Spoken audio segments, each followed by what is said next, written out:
अस्सलाम वालेकुम, क्या हाल चाल। उम्मीद करते हैं कि आप खैरियत से हो। मेरे मर्द दुआ है कि आप हमेशा खुश रहें, हंसते और मुस्कुराते रहें और इसी तरह हमें अपना प्यार दिखाते रहें। बिल्कुल जी, मेरा नाम मुअज्जम अली, मैं हूं तारिक महमूद, मैं मोहम्मद यूसुफ। तो आज हम जिस वीडियो पर रिएक्ट करने जा रहे हैं, वीडियो का टाइटल है Saudi Arabia and PCC for Indian. तो देखते हैं वीडियो और अपना रिव्यू कर देंगे। कौन करते हैं? 1 2 3 वीडियो स्टार्ट। दोस्तों, इस बारे में किसी को शक नहीं है कि सऊदी अरेबिया के रिश्ते इन दिनों अमेरिका और यूरोपियन यूनियन से थोड़े ढीले चल रहे हैं, लेकिन ये ढीले रिश्ते भारत के लिए बहुत अच्छी खबर लाए हैं, क्योंकि सऊदी अरेबिया के शेख अब भारत पर आंख बंद करके भरोसा करने लगे हैं। आज की ये वीडियो बहुत खास है भारत के उन लाखों वर्करों के लिए जो सऊदी अरेबिया के अंदर काम करने जाते हैं, क्योंकि सऊदी अरेबिया ने भारत के लाखों वर्करों को खुशखबरी देते हुए पीसीसी की रिक्वायरमेंट को खत्म कर दिया है। ये पीसीसी क्या है, भारत के वर्करों के लिए खुशी की खबर क्या है, सारी बातें जानेंगे। बहुत इंपॉर्टेंट न्यूज है, तो शुरू करते हैं दोस्तों आज की इस वीडियो को। दोस्तों, सऊदी अरेबिया मुस्लिम कम्युनिटी के लिए ये जगह बहुत महत्वपूर्ण है, क्योंकि मक्का और मदीना नाम के दो महत्वपूर्ण स्थल जो मुस्लिम कम्युनिटी की आस्था के लिए बहुत इंपॉर्टेंट है, यहां पर पाए जाते हैं। मुस्लिम कम्युनिटी के अंदर यही रहता है कि या तो उनका फैमिली या फिर फैमिली में से कोई एक व्यक्ति मक्का मदीना की यात्रा पर जरूर जाए, तो उनकी फैमिली उसे एक बहुत पॉजिटिव वे में लेती है। लेकिन वही मुस्लिम कम्युनिटी ये भी देखती है कि अगर काम काज देखने के लिए अगर अपने एक फैमिली के मेंबर को सऊदी अरेबिया भेज दिया जाए, तो इससे बढ़िया बात कोई और नहीं होगी, क्योंकि एक तो सऊदी अरेबिया में कमाई करके वो पैसा घर में भेजेगा और उससे मिलने या फिर उसकी कमाई से वो जो फैमिली के मेंबर हैं सऊदी के अंदर हज करने के लिए भी जा सकते हैं। यही कारण है कि भारत की मुस्लिम कम्युनिटी सऊदी अरेबिया हो, यूएई हो या फिर कोई और गल्फ की कंट्रीज हो, वहां पर कमाई करने के लिए एक बहुत बड़ी संख्या में जाती है। हालांकि और भी एक धर्म के लोग हैं, वो भी वहां पर जाते हैं, हिंदू भी जाते हैं, अलग अलग धर्म के लोग जाते हैं, लेकिन मुस्लिम कम्युनिटी भी एक बड़ी संख्या में जाती है। यही कारण है कि सऊदी अरेबिया ने आज जब खुशखबरी दी है अपने ट्विटर हैंडल पर, तो उस खुशखबरी के नीचे ज्यादातर कमेंट करने वाले लोगों की संख्या मुस्लिम कम्युनिटी की ही थी। अब दोस्तों आते हैं कि खुशखबरी क्या है। सऊदी अरेबिया ने आज जानकारी देते हुए कहा है कि जो भी वीजा एप्लीकेंट आज सऊदी अरेबिया की यात्रा करने के लिए जाना चाहते हैं, उन्हें किसी भी तरीके से पुलिस क्लियरेंस सर्टिफिकेट लेने की जरूरत नहीं है, और ये जो प्रक्रिया है हमने खत्म कर दी है, क्योंकि भारत के साथ हमारे स्ट्रॉन्ग रिलेशन है और स्ट्रेटेजिक पार्टनरशिप इतनी मजबूत बन गई है कि कल को अगर पुलिस क्लियरेंस सर्टिफिकेट की एक अभाव में अगर कोई क्रिमिनल भी सऊदी अरेबिया के अंदर पहुंच जाता है, तो दोनों देशों के रिश्ते इतने मजबूत हैं कि उस क्रिमिनल को सऊदी अरेबिया की सरकार एक भारत को भी सौंप देगी। और वैसे भी अगर क्रिमिनल अगर सऊदी अरेबिया के अंदर जाकर क्रिमिनल गतिविधियां करता है, तो सऊदी अरेबिया के रूल ही इतने सख्त हैं कि जेलों के अंदर डालकर उन्हें उल्टा टांग दिया जाएगा। दोस्तों, सऊदी अरेबिया के रूल कितने सख्त हैं आप अंदाजा नहीं कर सकोगे, आपको इसकी मिसाल देने वाली कई वीडियो मिल ही जाएंगी। लेकिन ये खबर जैसे ही आई है, इसे पॉजिटिव वे में देखा जा रहा है, क्योंकि इस खबर के चलते भारत और सऊदी अरेबिया के रिश्ते कितने महत्वपूर्ण है ये भी पता लगता है। आप ये दोस्तों जानकर हैरान रहोगे कि गल्फ कोऑपरेशन काउंसिल, जिसके अंदर Bahrain, Kuwait, Qatar, Oman, Saudi Arabia, UAE जैसे देश आते हैं, इन देशों के अंदर 1 करोड़ से ज्यादा फॉरेन वर्कर काम करता है, और सबसे ज्यादा संख्या सऊदी अरेबिया के अंदर ही है, और बिलियंस ऑफ बिलियन डॉलर कमाकर भारतीय ये पैसा अपने देश के अंदर भेजते हैं। दोस्तों, 2015 का ये आर्टिकल है जिसके अंदर बताया गया था कि 30 लाख भारतीय सऊदी अरेबिया के अंदर काम करने के लिए जाते हैं, और सऊदी अरेबिया एक बहुत महत्वपूर्ण पार्टनर है भारत का। हालांकि ये जो 30 लाख की गिनती है ये ऊपर नीचे होती रहती है, तो इस सिचुएशन में आपको मोटा मोटा अंदाजा मिल गया होगा। सऊदी अरेबिया का ये जो डिसीजन है मुस्लिम कम्युनिटी के साथ साथ भारत के उन लोगों के लिए एक अच्छी खबर है जो वर्कर के तौर पर सऊदी अरेबिया के अंदर काम करने के लिए जाना चाहते हैं।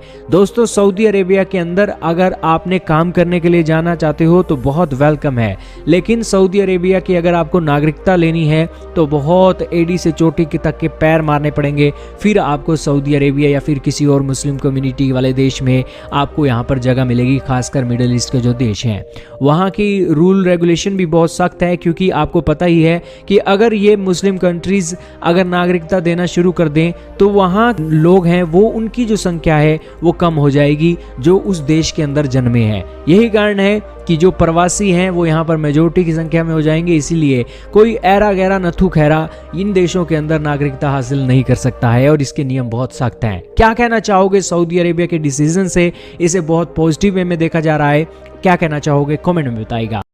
दोस्तों इस बारे में चलें जी, वीडियो ख़त्म हो गया और ये तो इंडिया के लिए तो भाई अच्छी बात है। और जो वैसे पुलिस करैक्टर सर्टिफिकेट जो होता है ना, वो जब हम अप्लाई किया था हमने जो स्टडी वीज़ा के लिए, उसके लिए भी हमने बनवाया था। तो जो नौकरी करना पाकिस्तान के अंदर जिस शोबे में आप अप्लाई करना चाहते हैं ना, तब भी आपको वो जरूरी होता है, क्योंकि वो क्लियरेंस होती है, कोई आरोप नहीं क्राइम। वो तो अगर कोई बंदा आम भी बंदा जाए इंडिया से तो ये तो मतलब ऐसा ही है, क्लियरेंस देती है। लेकिन वो एक इससे ये भी तो है ना कि एक इंडिया में अगर कोई क्रिमिनल है वो क्राइम करके इधर से निकल जाए सऊदी अरेबिया की वीजा लेके, फिर तो भाई साहब सऊदी हुकूमत पकड़ के बोलते हैं कि हमारा क्रिमिनल आके आ गया है, उसी समय जितने सख्त रूल है उनके, हाँ ये तो इससे ज्यादा आसानी होगी पकड़ने में। ये भी है, ये तो बहुत फायदा। जो इधर अपनी जान बचाने के लिए भाग रहा है वो उधर उसके आगे तो वो जेल है सामने, फंदा उसमें डाला हुआ है, इसके अंदर फंस जाएगा। क्योंकि इधर हमारे देशों में प्रॉब्लम रहती है, हमारे जो अपने लोग हैं ना भाई, अपने जो करीबी होते हैं वो भी सपोर्ट करते हैं, छुपाने की कोशिश करते रहते हैं भाई। सही बात है, चाहे जितना बड़ा ये इंडिया के लिए तो भाई बेनिफिट है। मैं दूसरे पॉइंट ऑफ व्यू से देख रहा था कि इस तरह तो क्रिमिनल को भागना आसान हो जाएगा, ऐसे नहीं भाग कि इधर से भाग के सऊदी अरेबिया चले जाएंगे तो भाई साहब उधर तो वहाँ कौन से उन्होंने बगान लगा रखे उसके लिए क्या हो भाई, उधर जुर्म करेंगे तो उधर सजा मिलेगी, जुर्म तो इधर किया है भाई, जब पता ही इधर चल जाएगा कि हमारे मुल्क से निकल गया है और गया सऊदीया में, दोनों कंट्री का एग्रीमेंट ही यही है ना, अगर हमारा ऐसा कोई बंदा उधर जाता तो वो आप हमें वापस करेंगे, कर देगी। दोनों की आज बुद्धि बड़ी तेज चल रही है आज नहीं है, आज नहीं पहले से ही है। तो ये भाई इंडिया के लिए अच्छा, और जिस तरह जाते हैं सऊदी अरेबिया में भी काफी ज्यादा इंडिया के लोग, लेकिन ये बात है तारक भाई, इंडिया की वैल्यू है इसके अंदर, देखो उसके अंदर क्रिमिनल नहीं है तो इसलिए उन्होंने बोल दिया अभी आप आ जा सकते हैं। भरोसा पाकिस्तान को तो लेना किया गया, नहीं किया और करेंगे भी नहीं, इन्होंने और करेंगे भी नहीं भाई साहब।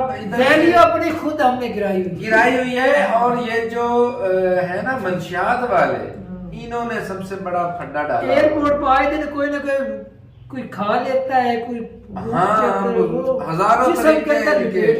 वो दौर चला गया अभी जो खा के पाकिस्तान की इस लिहाज से बुद्धि बहुत तेज है, 2 नंबर का काम करना पकड़े भी तो जाते हैं, पकड़े भी तो जाते हैं। पाकिस्तानी को 2 नंबर बोल रहे थे, नहीं 15 नंबर बोलो, 2 तो कम पड़ेंगे।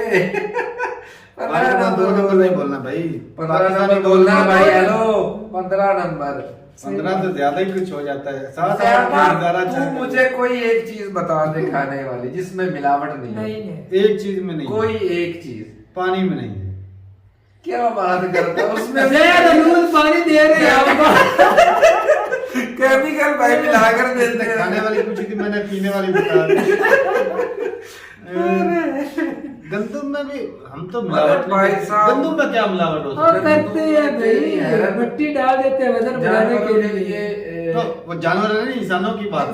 इंसानों को चक्कियों से जो आटा खरीदते हैं ना लोग, हम तो चलो घर में रख लेते हैं, स्टोर कर लेते हैं गंदम सारे साल की, तो उधर भाई होती है मिलावट। जो गंद चल रहा है उसके अंदर ही वो पीस जाते हैं, वजन ही बढ़ता है। मिर्च जो क्या एक मामूली चीज है ना, उसमें हल्दी क्या कोई चीज नहीं छोड़ते भाई। ये तो पूरी दुनिया में ही है, इसी वजह से पाकिस्तान के अंदर जो भी कारोबार करता है ना, वो इसी वजह से करता है, इतना प्रॉफिट। अल्लाह के नबी ने कहा कि जिसमें मिलावट की वो हम में से नहीं। हाँ तो फिर ये पाकिस्तान कहता है तो हम तो मैं बोलता हूँ पाकिस्तान की कौम जो है ना, जन्नत की खुशबू भी नहीं सूंघ पाएगी। जिस तरह के हालात है ना, जिस तरह के काम अमाल नामे बताया है, कुरान में लिखा है कि पहले कुछ कौमें जो है ना वो तबाह इसलिए होती है क्योंकि वो जब सौदा खरीदते थे ना तो उनके जो वो नाप तोल में हेरा फेरी करते थे। आज देख रहे हैं ये नाप तोल में हेरा फेरी हो रही है। वो अगर किसी दुकान से पेट्रोल पंप से तेल डलवाएं तो वो अलग बात है, उसमें भी कुछ इन्होंने केमिकल कुछ मिलाए होते हैं। मिलीमीटर जो लीटर जो होते हैं ना वो वो कम किए होते हैं। वो 1 लीटर की बजाय वो थोड़ा होता है। हाँ, मशीन 5-10 का का पागल कर के रखा है, कंप्यूटर कोई पागल और जो कर पैकिंग रखा वाली चीज है ना उसका वजन देख लेना, गोरे की या जो बाहर वाले कंट्री से आती है ना उसका जो है ना वजन से कुछ ना कुछ ग्राम ज्यादा होता है, हमारे वजन से काफी ग्राम ही कम होते हैं। कम होता है, बिल्कुल ऐसे। जो भी उन्होंने बंदा बताया खरीद तो लो। यार सारा मत बताओ इधर बैठ के, सारा नहीं बताते, नहीं। कुछ कल के लिए भी रख लो। अच्छा, कल तो के ठीक लिए है भाई, अच्छा। पाकिस्तान में कोई 2 नंबर ही नहीं है, पाकिस्तान बहुत अच्छा है। ये तो ऐसे ही बंदे ये क्रिमिनल इंडिया के अंदर थी, इसी वजह से क्लीन चिट दिए हाँ। सऊदीया ने। सही बात। पाकिस्तान को तो घामा ही लगवाने में बड़ा टाइम लग गया था। तो भाई साहब एक और सवाल था मेरा, जो इंडियन गए हो सऊदी अरेबिया में, क्योंकि हमारे गांव के बहुत सारे लोग जो हैं वो गए हुए हैं सऊदी अरेबिया में, और उनको जो एक वर्क परमिट जो होता है, गामा बोलते हैं उसको सऊदी अरेबिया में, तो वो क्या उनको के लिए भी वो जरूरी है कि वो गामा लगवाना पड़े, क्योंकि टैक्स होता है ना। काफी ज्यादा पैसे पे करने पड़ते हैं। वो बिल्कुल। टैक्स की मद में जाता है ना, वो हाँ, साल 2 साल तो का, वो वो फायदा ही मेरे है। ख्याल वो में सभी के लिए जरूर बताइएगा कि इंडियन के लिए भी वो उतना ही महंगा है या सिर्फ पाकिस्तानियों के ऊपर इतना ज्यादा टैक्स लगा रखा है। तो ठीक है भाई, मिलते नहीं वीडियो के साथ, तब तक के लिए इजाजत नहीं। अल्लाह हाफिज।